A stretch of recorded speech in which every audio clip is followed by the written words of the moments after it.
De volta com o programa Pense Saúde, hoje falando sobre chikungunya e dengue. Participe com a gente desse programa, ele é feito para você e com você. Você pode mandar sua dúvida, pergunta, comentário ou até mesmo depoimento. Você sabia o que era chikungunya? Já teve dengue? Tem tomado os cuidados? E, além de acompanhar o nosso programa pela TV, você pode também assistir aos programas anteriores pelo site da emissora, tvhorizonte.com.br. No debate de hoje sobre chikungunya e dengue participam os infectologistas Dr. Alexandre Moura e também o Dr. Frederico Amâncio. Só que antes de continuar o nosso debate aqui, eu tenho uma dica para você.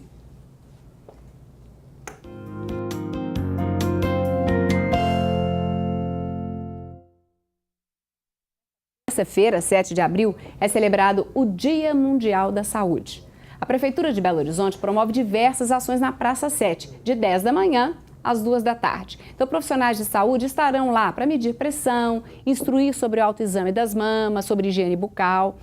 E também, para comemorar essa data, alunos do curso de nutrição do Centro Universitário UNA, em parceria com o Conselho Regional de Nutrição, promovem atividades sobre a importância de uma alimentação saudável com orientações nutricionais, dicas de prevenção de doenças como diabetes, hipertensão e jogos didáticos interativos. Além disso, eles vão distribuir kits educacionais que exemplificam a quantidade de nutrientes que os alimentos contêm, para que as pessoas possam manter uma alimentação equilibrada, ficando atentos à quantidade de sódio, de gordura saturada, de açúcar e aumentando vitaminas e fibras e minerais também.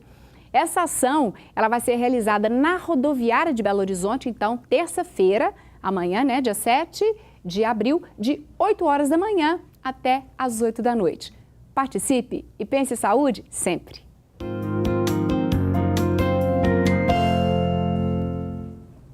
Tem que ter dicas também, né, de como manter a nossa casa, o nosso bairro, a nossa vizinhança livre de dengue e da chikungunya, né? Mas no bloco anterior, doutor Alexandre, eu deixei a seguinte pergunta no ar. O mosquito, essa transmissão, ela não se dá de pessoa para pessoa, né? Ou seja, uma pessoa com chikungunya ou com dengue não transmite para outra. É através do mosquito. A pessoa transmite para o mosquito. Como isso se dá? A partir do momento que ela foi infectada, ela já está transmitindo? A partir do momento em que ela ela foi picada, geralmente você vai precisar de um tempo, alguns dias, para que essa viremia, ou seja, a quantidade de vírus no sangue, atinja uma quantidade suficiente para que o mosquito, ao sugar o sangue, sugue também o vírus. Isso seria um período de incubação, como a gente chama, né? Que vai durar aí, geralmente no chikungunya, em torno de uma semana seria a incubação, e ele já começa a transmitir talvez em torno aí de 5, 6 dias. E diferente da dengue, é interessante esse destaque, a viremia no chikungunya ela é mais alta e mais prolongada. Então, uma pessoa com chikungunya, ela se torna um reservatório mais prolongado e de maior potencial do que uma pessoa com dengue. Isso é interessante. Mas é curioso porque, assim, se o mosquito pica uma pessoa com dengue, ele imediatamente te pica, realmente a transmissão não ocorre de maneira tão imediata também. Okay. Ele precisa de um tempo de incubação também dentro do mosquito, que vai durar alguns dias também, até que ele seja colocado nas glândulas salivares do mosquito e possa ser inoculado na próxima picada. Então, o que acontece nesses casos, e aí tem a ver também com as ações de combate, uma vez que a gente detecte um caso de chikungunya, existe toda uma vigilância. Belo Horizonte não tem nenhum caso ainda de chikungunya, né, confirmado né? No município. A gente tem 2 casos de pessoas que adquiriram em outro país e adoeceram em Belo Horizonte. Então, nessa situação, quando a pessoa chega com febre vinda de uma área com chikungunya, rapidamente é feita uma ação para que você elimine todas as formas de mosquito no raio que a gente chama, né, de 100 a 200 metros, você entra com a borrifação. É interessante também que existe uma dúvida, porque o caminhão de nebulização, né, da fumigação não passa mais. O que acontece? A prefeitura está sendo negligente, pelo contrário. A prefeitura atua com bombas costais, então a pessoa leva o inseticida mais próximo, porque quando o caminhão passa na rua, ele precisa atingir diretamente o mosquito adulto. Então, na hora que o veneno encosta na asa ou no corpo do mosquito, ele morre. Mas se o mosquito está dentro de casa, na hora que o caminhão passa, a pessoa fecha a janela dela, fecha as portas, por causa da fica com medo, né, do cheiro, do veneno, ele não funciona. Então, quando você tem um caso de chikungunya, né, importado, que a gente chama, que adquiriu em outro local, é importante que você consiga eliminar o máximo possível, tanto de focos quanto de mosquitos adultos. Porque se algum mosquito tiver picado aquela pessoa que chegou, você, ao eliminar aquele mosquito, você evita transmissões subsequentes. Tá certo. Então, então não existe um processo de isolamento em que ela precise ficar no hospital? Não existe esse processo? Não existe, porque até dentro do próprio hospital ela pode ser picada. Então, a gente não consegue garantir esse controle. Alguns países até adotam técnicas semelhantes, você internar todo mundo com dengue ou com chikungunya, mas do ponto de vista de sistema de saúde fica quase inexequível e pouco operacional, porque a pessoa dentro do hospital também não fica o tempo todo debaixo do mosquiteiro, levanta, e aí, infelizmente, às vezes você pode ter o vetor até dentro do próprio serviço de saúde. Mas aí, Márcia, que existe assim, é muito importante o profissional de saúde realizar a notificação do caso, seja ele de dengue ou chikungunya. Por exemplo, só para o pessoal de casa entender, às vezes você tem em casa, você começou a passar mal, está sentindo febre, está com febre, está sentindo dores e vai no seu médico, que você tem confiança. Esse médico deve notificar vocês. Ele deve notificar para que o município, o estado, saiba onde que está ocorrendo os casos de dengue ou chikungunya. Né? No caso de dengue, vai ser feitas as ações de bloqueio no bairro para que evitar que ocorra a transmissão. E mesmo que estiver começando a transmissão, existem ações iniciais que podem diminuir ou diminuir a amplitude de uma epidemia ou um surto. E para chikungunya isso é mais importante, porque as epidemias de chikungunya elas ocorrem de forma muito mais explosivas do que por causa dessas coisas que o Alexandre colocou, o ciclo ser mais rápido, também. A viremia, a amplitude. A explosão de casos ocorre muitas vezes de forma mais intensa. Então, quanto mais precoce nós sabermos onde que estão ocorrendo os casos, né, através da notificação, através da procura imediata do seu médico, né, mais há como o poder local, os agentes de saúde intervirem para evitar surtos e epidemias no bairro. Né? E isso é importante, inclusive, para mapear também, né? E fazendo um processo de mapeamento na sua região. E aí, a partir do momento, então, que existe essa suspeita, existe essa notificação, então a prefeitura que vai providenciar que agentes de saúde vão até o local onde essa pessoa possivelmente contaminada para poder fazer esse processo de borrifação. Exatamente. As ações partem, então, da notificação e de aglomerado de casos e são desencadeadas as ações via os agentes de controle de endemias no município. Só para eu entender um pouquinho melhor, porque vocês disseram que existe um período de incubação aí de mais ou menos uma semana. Isso. Esse período de incubação, a pessoa já está tendo os sintomas ou não? Não. Quando a gente fala de incubação, nós estamos falando do período entre a picada inicial e o desenvolvimento de sintomas. Então, nesse período, ela não tem sintomas e, geralmente, aí, nas 24 horas que precedem esse aparecimento dos sintomas, você já pode ter níveis, né, de vírus no sangue que você pode transmitir. Isso acontece para outras viroses também. Mas sem a pessoa nem perceber. Sem a pessoa, às vezes, nem perceber. Tá. Então, ou seja, a pessoa que foi picada, mesmo antes de ter sintomas, ela já poderia estar disseminando a doença, transmitindo a doença. É isso que eu queria entender sobre essa transmissão. E aí, mulher grávida, pegou azar, pegou ou dengue ou chikungunya. Isso corre o risco de passar para o bebê ou não? Corre.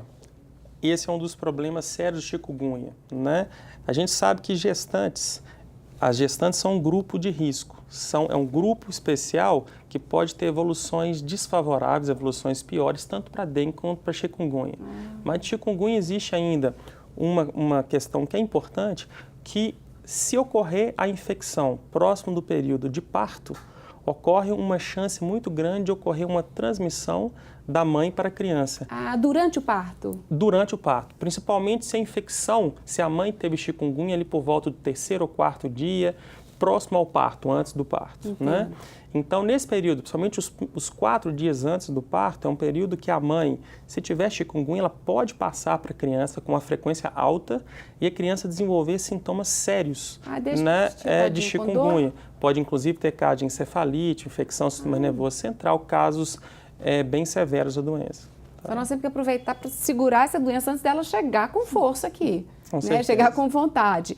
Você falou aqui, grupo de risco, você colocou gestante como grupo de risco. A gente pode pensar em outros grupos, em outras pessoas que fazem parte de grupo de risco também, doutor Alexandre?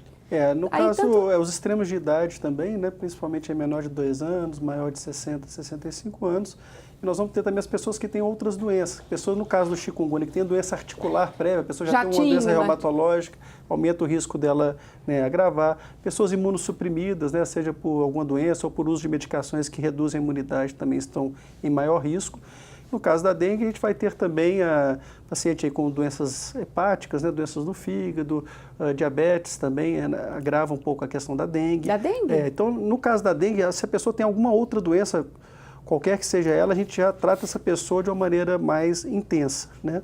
No caso do chikungunya, a gente tem alguns recortes, mas basicamente as gestantes, extremos de idade e algumas comorbidades os mais novos, os mais idosos. Isso. E os imunossuprimidos, aqueles que tomam algum medicamento ou que estão com o organismo, o processo imunitário um pouco mais baixo. No caso da chikungunya, também é necessária essa hidratação, que é muito importante na dengue, a gente sabe até por causa da dengue hemorrágica. Chikungunya, o processo fisiopatológico da doença é um pouco diferente da dengue. Dengue, a gente sabe que a gente precisa de uma hidratação mais intensa, uma frequência maior de líquidos, né?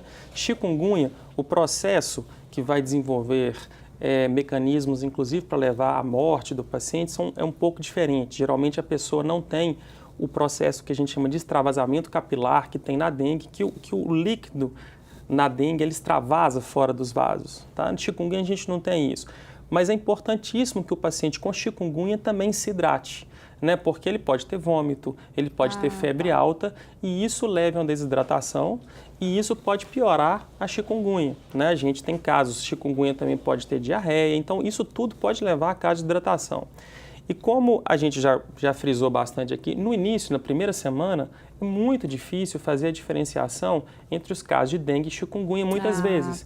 Existe aqueles casos que vai sugerir muito chikungunya, existe aqueles casos que vão sugerir muito dengue, mas existem casos que vão ser difíceis e vai ser de difícil diferenciação.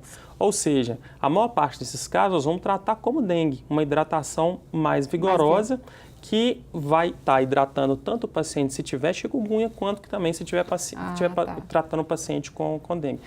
E é importante salientar que o paciente pode ter, inclusive, dengue e chikungunya o que eu ia perguntar. numa só possível? Vez. O Aedes pode transmitir dengue e chikungunya, se ele tiver infectado com o vírus de dengue e chikungunya, ele pode transmitir. Então mesmo o mosquito ele pode estar com os dois vírus? Pode ter. Né? Uma pessoa pode contrair dengue e chikungunya de uma só vez. Tá. Entendi. Bom, daqui a pouco, então, a gente volta para continuar o nosso debate e para responder as perguntas também que chegaram de casa. Se a sua não chegou, dá tempo ainda, é só ligar para a gente, 3209-0119 ou enviar e-mail para saúde@tvhorizonte.com.br. Então, estamos falando hoje sobre dengue e sobre chikungunya. Então, agora, um rápido intervalo, fique por aí, daqui a pouco a gente está de volta.